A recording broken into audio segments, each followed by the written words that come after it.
বৃহস্পতিবার সন্ধ্যা থেকে শুক্রবার শুরু হয়ে যায়। শুক্রবার বা জুমার দিন, এই দিন সম্পর্কে কোরআন এবং হাদিস থেকে ঘেঁটে আমরা 14টা আমলের কথা একটা লম্বা বড় ভিডিওতে বলেছি। আজকে সেখান থেকে আমি সংক্ষেপ করে এই 14টার মধ্যে আবার অতি গুরুত্বপূর্ণ 5টা আমলের কথা বলবো ইনশাআল্লাহ। নাম্বার 1, সবচেয়ে বেশি যেটা করতে হবে পরিমাণে, জুমার দিন জুমার রাত বৃহস্পতিবার সন্ধ্যা থেকে নিয়ে শুক্রবার সন্ধ্যার আগ পর্যন্ত পরিমাণে সবচাইতে বেশি করতে হবে যে আমলটা, সেটা হলো দুরূদ শরীফের আমল। নবী করিম সাল্লাল্লাহু আলাইহি ওয়াসাল্লাম বলেছেন, আকসিরু আলাইয়া মিনাস সালাতি মিন ইয়াউমিল জুমআতি ওয়া লাইলাতিল জুমআহ, তোমরা জুমার দিন এবং জুমার রাতে আমার প্রতি বেশি বেশি দুরূদ পাঠ করবে, দুরূদ প্রেরণ করবে।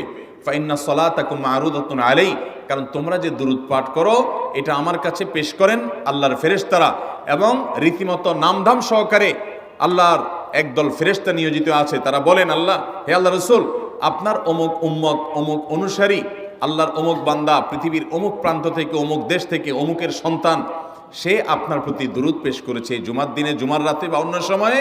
এটা নবী করিম সাল্লাল্লাহু আলাইহি ওয়াসাল্লামের কাছে রিপোর্ট দেওয়া হয় আল্লাহর নিযুক্ত ফেরেশতাদের মাধ্যমে।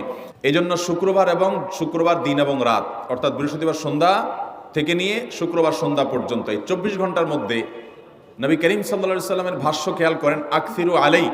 ওলামা একরাম জানেন, নবী আলাইহিস সালাম সাধারণত কোনো আমল পরিমাণে বেশি করতে বলতেন না।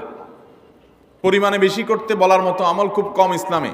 গোটা কোরআন যদি খোলেন আপনি, পরিমাণে অধিক করতে বলা হয়েছে এরকম আমল খুব বেশি পাবেন না। তোমরা বেশি বেশি করে নামাজ পড়ো, বেশি বেশি করে রোজা রাখো, এরকম কথা কোরআন হাদিসে নাই। অবশ্যই একজন ইমানদার 5 ওয়াক্ত ফরজ নামাজের পাশাপাশি অধিক পরিমাণে নফল নামাজও পড়বেন, সেটা ভিন্ন কথা। কিন্তু কোরআনে বেশি পরিমাণে আল্লাহর জিকির করার কথা বলা হয়েছে। আর নবী করিম সাল্লাল্লাহু আলাইহি ওয়াসাল্লাম বৃহস্পতিবার সন্ধ্যা শুরু হলে শুক্রবার সন্ধ্যার আগ পর্যন্ত বেশি পরিমাণে করতে বলেছেন যে কাজটা, সেটা হলো দুরূদ শরীফের আমল। দুরূদের এই আমলটা, এটা করার জন্য আল্লাহ তাআলা এমন সহজ করে দিয়েছেন যে অজুর প্রয়োজন নাই। আপনার অজু নাই, তারপর আপনি দুরূদ পাঠ করতে পারবেন। এবং আপনি এই বড় দুরূদ পড়ার মতো সময় নাই, তো আপনি একেবারে সবচেয়ে সংক্ষিপ্ত দুরূদ পড়েন সাল্লাল্লাহু আলাইহি ওয়াসাল্লাম, তাতেও দুরূদ পাঠের সওয়াব পাবেন। আমলটা করবো তো ইনশাআল্লাহ। নাম্বার 1।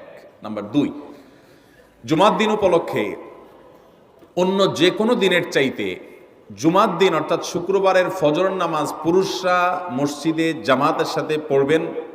জামাতের সাথে পড়ার নিয়ত করবেন পাক্কা, কারণ অন্য যে কোনো দিনের ফজর নামাজ না, শুধুমাত্র যত নামাজ আছে, নবী করিম সাল্লাল্লাহু আলাইহি ওয়াসাল্লাম বলেছেন, আফদালুস সালাওয়াতে ইনদাল্লাহ, আল্লাহর কাছে দুনিয়ার সব নামাজের মধ্যে 5 ওয়াক্ত সাধারণ নামাজগুলোর মধ্যে সবচেয়ে উত্তম নামাজ হলো সলাতুল ফজরে মাআল জামাআতে ইয়াউমাল জুমআহ, জুমার দিন ফজরের নামাজ জামাতের সাথে আদায় করা হলো যত নামাজ আছে এর মধ্যে সবচেয়ে শ্রেষ্ঠ নামাজ।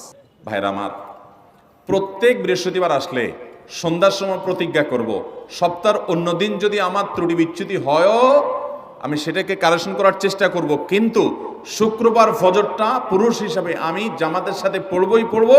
তার জন্য রাতে আগে আগে শোবো, ডাবল ট্রিপল অ্যালার্ম দিয়ে শোবো, অন্য নামাজি বন্ধুকে বলবো ফোন দিয়ে ডেকে দিবি, একে অন্যের সহযোগিতা করব, কিন্তু ফজরের নামাজ জুমার দিন ছাড়বো না ইনশাআল্লাহ। 3 নম্বর আমল হলো সূরা কাহাফ পড়বো। যারা কোরআন পড়তে পারেন না তারা শুনবেন, আর যারা পড়তে পারেন তারা নিজে পড়বেন। সূরা কাহাফ যদি জুমার দিন কেউ পড়ে, নবী করিম সাল্লাল্লাহু আলাইহি ওয়াসাল্লাম বলেছেন এই সূরাটা তার জন্য নূর হবে, নূর, আলো আল্লাহর তরফ থেকে। কিয়ামতের ময়দানে ভয়াবহ গুটগুটে অন্ধকার হবে। কিয়ামতের একটা ভয়াবহ শাস্তি হলো অন্ধকারের শাস্তি। ভাইরা আমার, অন্ধকারের শাস্তি মানে এমন ভয়াবহ অন্ধকার হবে যে দুনিয়ার অন্ধকারের সাথে কোনো তুলনাযোগ্য নয়। সেই ভয়াবহ অন্ধকারে কিছু আমল আছে যে আমলগুলো মানুষের ওই অন্ধকারের মধ্যে আলোর কাজ দিবে। এর মধ্যে একটা হলো এই সূরা কাহাফ। অন্য অনেক উলামা ইকরাম বলেছেন এর ব্যাখ্যা হলো সূরা কাহাফ যদি কেউ এক বৃহস্পতিবারে পড়ে, পরের বৃহস্পতিবার পর্যন্ত, এক শুক্রবারে যদি পড়ে, পরের শুক্রবার আগ পর্যন্ত পুরো সপ্তাহব্যাপী তার ভিতরে নূর, ঈমানের নূর, তাকওয়ার নূর, ইলমের নূর, আমলের নূর, ভালো মানুষ হওয়ার নূর তার ভিতরে আল্লাহ তাআলা সৃষ্টি করে দিবেন।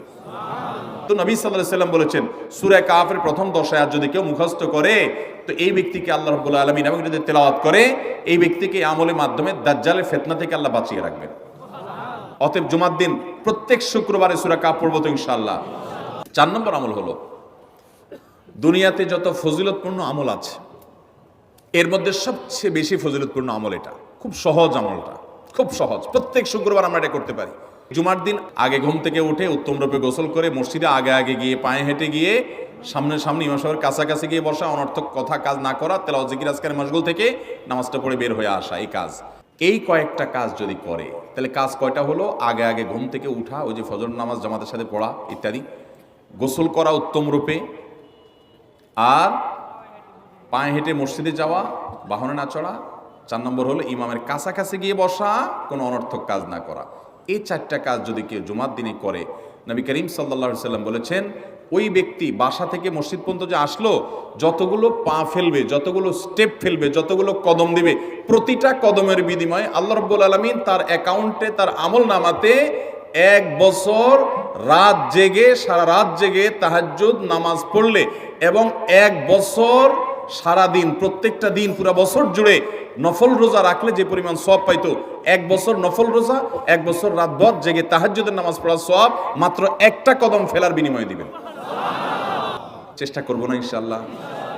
5 নম্বর এবং সর্বশেষ আমল হলো, জুমার দিনে একটা সময় আছে দোয়া কবুল হয়।